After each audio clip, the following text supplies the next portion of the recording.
Happy Friday, everyone. This is Christine Atkinson with Columbine Mortgage, and this is your weekend watch. So it was a rather boring week in rates this week, which we will take after the few tumultuous weeks.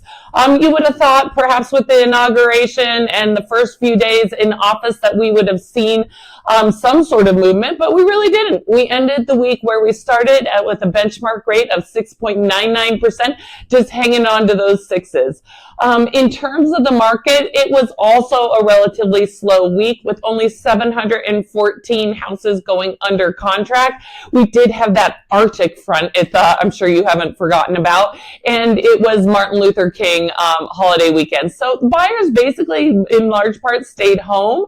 On the flip side of that, we had 881 active new listings, which is pretty strong given the Arctic and Martin Luther King weekend. So more came on the market than went off the market, and we did see our active listings increase. That's our third week in a row of an increase there, so bodes well as we move forward in the year.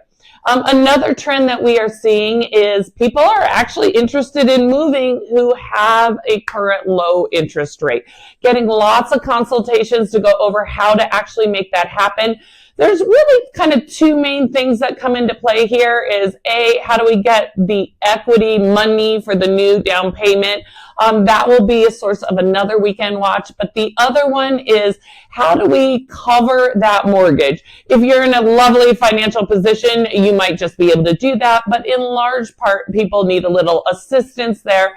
And so we can do what's called a primary residence conversion, which is we take your primary residence, convert it into an investment property, get a lease on it, and then we can use those funds to cover that mortgage. So if you'd like to learn more about that, feel free to reach out. I'd be happy to help. Thanks.